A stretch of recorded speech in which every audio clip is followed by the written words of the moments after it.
Hello student, Bhagwati online classes में आपका स्वागत है। आज हम भूगोल विषय में फर्स्ट पेपर मानव आर्थिक भूगोल का अध्ययन करेंगे, जिसमें सबसे पहले हम मानव भूगोल क्या है इसके बारे में अध्ययन करेंगे। तो सबसे पहले देखिए, भूगोल के बारे में आप पहले पढ़ चुके हैं। भूगोल एक विशाल वटवृक्ष है, ज्ञान का अथाह सागर है, और इसको क्रमबद्ध इसका अध्ययन करने के लिए हम इसको दो भागों में विभाजित करते हैं। पहला है भौतिक भूगोल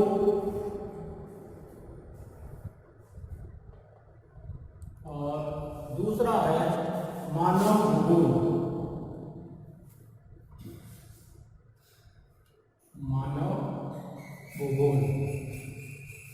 भूगोल जैसा कि हम पहले इसका अध्ययन कर चुके हैं कि जियोग्राफी, इसका संधि विच्छेद किया जाए तो जियो प्लस ग्राफी। जियो का मतलब पृथ्वी, ग्राफी का मतलब वर्णन करना, अर्थात पृथ्वी का वर्णन करना ही भूगोल है। भूगोल को दो भागों में विभाजित किया, भौतिक भूगोल और मानव भूगोल। भौतिक भूगोल का अध्ययन हम फर्स्ट ईयर में कर चुके हैं, फिजिकल ज्योग्राफी। भौतिक भूगोल में हम स्थल मंडल,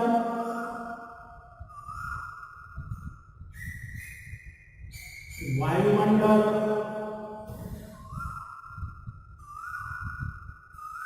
और जलमंडल, इन तीनों का अध्ययन हम भौतिक भूगोल के अंतर्गत करते हैं। स्थल मंडल में पृथ्वी के समस्त पृथ्वी की उत्पत्ति के बारे में, महाद्वीप महासागरों के निर्माण के बारे में विभिन्न विद्वानों ने जो बताया, उसके लिए इनका अध्ययन स्थल मंडल में करते हैं। वायुमंडल में वायुमंडल की संरचना है, वायुमंडल का संगठन है, हवाएं हैं, वायुराशियां हैं, चक्रवात है, गति चक्रवात है, वातावरण है, आदि चीजों का अध्ययन वायुमंडल के अंतर्गत करते हैं। इसी तरीके से तीसरा जलमंडल। जलमंडल में हम जल चक्र है, महासागरों में लवणता है, महासागरों का तापमान है, और उसमें प्रमुख जो गतियां, ज्वार भाटा, लहरें, धाराएं आदि का अध्ययन हम जलमंडल के अंतर्गत करते हैं। अब एक अलग शाखा के रूप में, जैसे भौतिक भूगोल को दो भागों में बांटा, पहला भौतिक भूगोल, दूसरा मानव भूगोल। मानव भूगोल को एक अलग शाखा के रूप में स्थापित किया, क्योंकि मानव भूगोल का विषय क्षेत्र भी बहुत व्यापक है। मानव भूगोल आज वर्तमान समय में मानव भूगोल को एक अलग शाखा के रूप में स्थापित करने में सबसे बड़ा योगदान, यानी हम कह सकते हैं कि मानव भूगोल के जो जनक है वो है रैटजेल।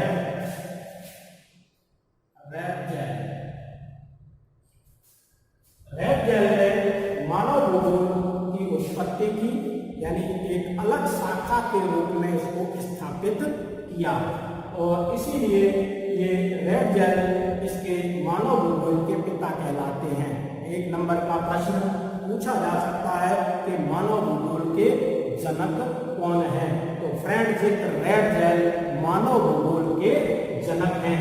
इन्होंने एक पुस्तक लिखी, बहुत बड़ी पुस्तक है, एंथियोपियोग्राफी।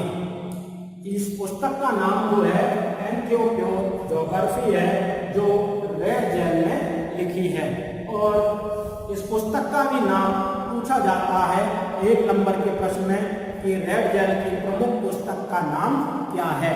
तो एंथियोपियोग्राफी ये रैटजेल की पुस्तक का नाम है। तो मानव भूगोल को एक अलग शाखा के रूप में स्थापित करने में यानी सबसे बड़ा योगदान रैटजेल का है। अब रैटजेल भूगोल को परिभाषित किया है। मानव भूगोल को परिभाषित करते हुए उन्होंने बताया कि मानव भूगोल मानव समाजों और धरातल के बीच, मानव भूगोल मानव समाजों और धरातल के बीच संबंधों का संश्लेषित अध्ययन है। यानी मानव और जो धरातल के पर्यावरण, यानी कह सकते हैं कि मानव भूगोल में सबसे प्रमुख चीज जो है वो मानव और पर्यावरण के मध्य अंतर संबंधों का अध्ययन है।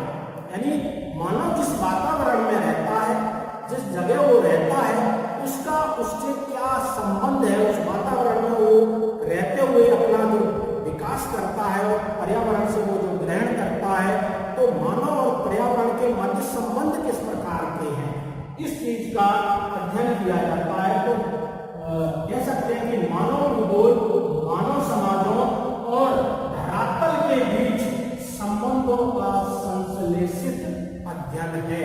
ये परिभाषा भी रेडजेल ने अपनी प्रमुख पुस्तक एंथ्रोपोजॉग्राफी, जिसका नाम है, उसमें ये परिभाषा दी। इसी परिभाषा को आगे बढ़ाते हुए, इसी यानी मानव भूगोल को आगे बढ़ाते हुए, यानी रेडजेल की एक शिष्या जिनका नाम एलन सैंपल है, सैंपल ने भी मानव भूगोल को परिभाषित किया। उन्होंने भी मानव भूगोल को परिभाषित किया और परिभाषित करते हुए उन्होंने बताया कि मानव भूगोल चंचल मानव और अस्थायी पृथ्वी के परस्पर परिवर्तनशील संबंधों का अध्ययन है। यहाँ आप समझ सकते हो कि देखिए, मानव भूगोल चंचल मानव, यानी मानव निरंतर परिवर्तन, यानी सबसे ज्यादा अगर किसी का दिमाग चलता है तो वो मानव है। पृथ्वी पर सबसे चंचल जो है वो मानव है।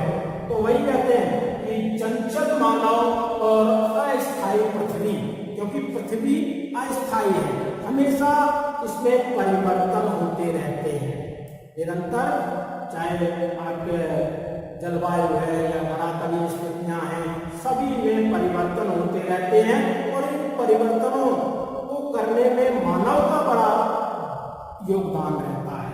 तो कह सकते हैं कि चंचल मानव, जो परिभाषा है, चंचल मानव और अस्थायी पृथ्वी, अस्थायी पृथ्वी यानी निरंतर परिवर्तनशील, जिसमें परिवर्तन होता रहता हो, ऐसी पृथ्वी के पारस्परिक परिवर्तनशील संबंधों का अध्ययन ये मानव भूगोल है।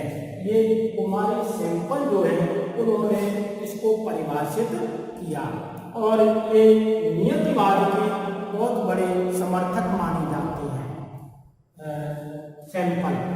और इसी तरीके से इसको कह सकते हैं कि 3 बार नियतिवाद, संभववाद और नवनियतिवाद, यानी इसमें कुल मिला के हम कह सकते हैं, रेडजेल ने भी, कुमारी सैंपल ने, अन्य विद्वानों ने, ब्लास ने, इन्होंने सबसे ज्यादा इस पर जोर दिया कि मानव भूगोल मानव और पर्यावरण, यानी हमारा जो पर्यावरण है, वातावरण है, उसमें क्या अंतर संबंध है, दोनों के अंतर संबंधों का अध्ययन जो है वो मानव भूगोल में किया जाता है। अगर हम सामान्य तरीके से परिभाषा कहें तो कह सकते हैं कि मानव के समस्त क्रियाकलाप, मानव के समस्त क्रियाकलापों का अध्ययन हम मानव भूगोल में करते हैं। यानी मानव भूगोल नाम से ये मानव भूगोल, यानी जो भी मानव करता है वो मानव भूगोल के अंतर्गत आता है। इसकी अनेकों शाखाएं, मानव भूगोल भी एक अथाह सागर ज्ञान है, ये बहुत बड़ा इसका विषय क्षेत्र है, क्योंकि मानव का क्रियाकलाप जो है वो असीमित है, क्योंकि निरंतर मानव कुछ न कुछ करता रहता है। तो इसकी शाखाओं के रूप में हम राजनीति भूगोल, सांस्कृतिक भूगोल, जनसंख्या भूगोल, अधिवास भूगोल, सारे जो भूगोल है जो मानव के क्रियाकलापों द्वारा निर्मित है, वो मानव भूगोल की शाखा के अंतर्गत आते हैं। और कह सकते हैं कि मानव के समस्त क्रियाकलाप, यानी जो मानव करता है, जो भी क्रियाकलाप करता है उन सब का अध्ययन मानव भूगोल में किया जाता है। और साथ ही जो क्रियाकलाप करता है वो उसका सबसे बड़ा प्रभाव जो है वो पर्यावरण पर पड़ता है और पर्यावरण का मानव पर पड़ता है। तो मानव और पर्यावरण ये इनके अंतर संबंधों का अध्ययन ये मानव भूगोल का प्रमुख वो है, मानव भूगोल का प्रमुख विषय क्षेत्र माना जाता है। अब यहाँ पर हम तीन ये नियतिवाद, संभववादी और नवनियतिवादी तीन शब्द आपने सुने होंगे। देखिए नियतिवादी क्या है?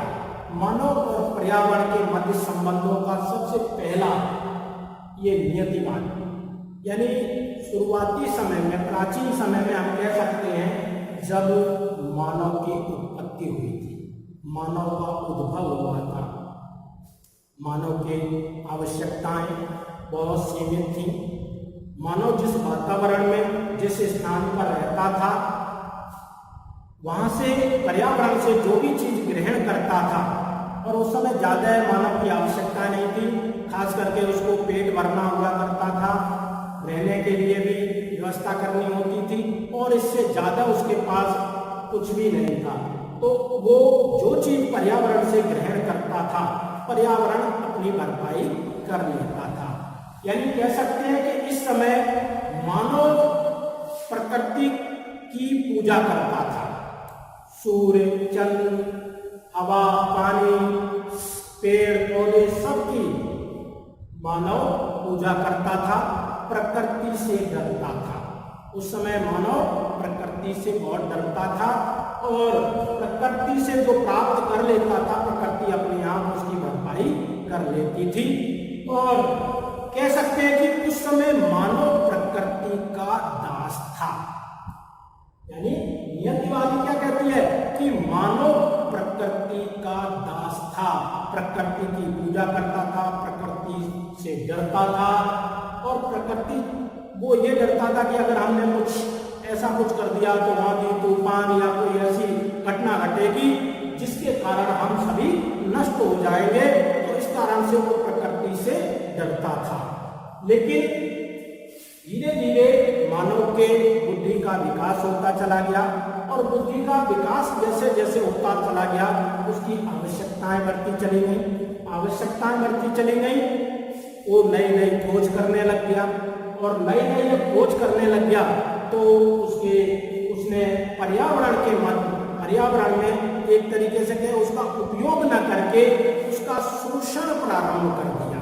यानी जैसे जैसे मानव की बुद्धि का विकास हुआ और बुद्धि के विकास के साथ साथ मानव ने पर्यावरण में हस्तक्षेप शुरू कर दिया, पर्यावरण को अपने अनुसार बदलने की कोशिश करने लग गया। यानी आप देखिए मानव ने अपने लाभ के लिए, मानव ने अपने विकास के लिए निरंतर हमारे इस पर्यावरण में, चाहे वो वनस्पतियां हों, चाहे वो हमारे खनिज हों, चाहे जितने भी हमारे यानी भंडार जो खनिज के और अन्य जो भंडार पृथ्वी पर पाए जाते हैं उनका शोषण प्रारंभ कर दिया। मानव ने अपने विकास के मद में चूर होकर उसने पर्यावरण में एक तरीके से घुसपैठ प्रारंभ कर दी, और जब उस मानव ने हस्तक्षेप शुरू कर दिया, उसका शोषण प्रारंभ कर दिया, तो पर्यावरण में भी विकृतियां आ गई। यानी नियतिवाद में कहते हैं कि पर्यावरण से जो ग्रहण करता था मानव, पर्यावरण अपनी भरपाई कर लेता था। लेकिन संभववाद में ऐसा नहीं हुआ, क्योंकि मानव ने पर्यावरण पर हस्तक्षेप, उसका शोषण करना प्रारंभ कर दिया, अपने अनुसार पर्यावरण को परिवर्तित करने का उसने काम करना शुरू कर दिया। और जब मानव ने उसमें हस्तक्षेप शुरू कर दिया, उसका सदुपयोग न करके उसका एक तरीके से शोषण जब प्रारंभ कर दिया, तो पर्यावरण में विकृतियां आ गई, और पर्यावरण की जो विकृतियां थी उन्हीं विकृतियों के कारण पर्यावरण का भी दुष्प्रभाव मानव के ऊपर पड़ा। यानी कह सकते हैं कि संभववाद में स्थिति क्या आ गई कि मानव और पर्यावरण के मध्य जो संबंध थे वो कटु होते चले गए। कैसे हो गए? कटु हो गए, क्योंकि मानव ने पर्यावरण में हस्तक्षेप किया, अपने अनुसार उसको बदलना चाहा, पर्यावरण ने भी उसका प्रत्युत्तर। आप देखिए, कभी सूखा पड़ जाता है, कभी भयंकर बाढ़ आ जाती है, कभी ज्वालामुखी, कभी भूकंप और कभी भूस्खलन, ऐसी विभिन्न प्राकृतिक आपदाओं के रूप में पर्यावरण अपना रूप दिखाता है। जो हमारा पृथ्वी है, जिस पर हम रह रहे हैं, जिसका हमने शोषण किया है, जिस पर्यावरण को जो संसाधन हमें दिए गए, उन संसाधनों का हमने शोषण किया, उनका उपयोग नहीं किया, सदुपयोग नहीं किया और विवेकपूर्ण तरीके से उपयोग नहीं किया। यानी हम उसको विनाशकारी, यानी हम जो विकास कर रहे हैं, ये विकास कैसा है? विनाशकारी विकास है। तो मानव और पर्यावरण के मध्य संबंध कटु होते चले गए। तो वही है कि बाढ़ के रूप में, सूखा के रूप में, भूकंप के रूप में, ज्वालामुखी के रूप में ये पर्यावरण ने भी अपना रूप दिखाना प्रारंभ कर दिया। और कह सकते हैं कि मानव और पर्यावरण के मध्य जो संबंध थे वो कटु होते चले गए। तो नियतिवाद में मधुर संबंध थे, संभववाद में कटु होते चले गए मानव और पर्यावरण के मध्य संबंध। इसके बाद एक जर्मन भूगोलवेत्ता हुए थे ग्रिफिथ टेलर। ग्रिफिथ टेलर ने यानी नियतिवाद और संभववाद, नियतिवाद में भी क्या था कि मानव प्रकृति का दास था। अब प्रकृति का दास बना रहेगा तो मानव अपना विकास कैसे करेगा, है? और इतना भी संभववाद में इतना हस्तक्षेप कर दिया कि इतना विकास कर दिया, तो वो विकास भी विनाशकारी हो गया। तो मानव हाथ पे हाथ रख के भी नहीं बैठ सकता है और ये भी नहीं कि बहुत ज्यादा पर्यावरण में अपना हस्तक्षेप करे। इसके लिए उन्होंने एक बीच का रास्ता निकाला और उस बीच के रास्ते को नाम उन्होंने दिया नवनियतिवाद, यानी नवनिश्चयवाद भी उसको कहते हैं। ये ग्रिफिथ टेलर ने, यानी जर्मन के भूगोलवेत्ता थे, उन्होंने इसको नवनियतिवाद के रूप में स्थापित किया और इसमें इन्होंने इसको रुको और जाओ नियतिवाद के रूप में भी जानते हैं।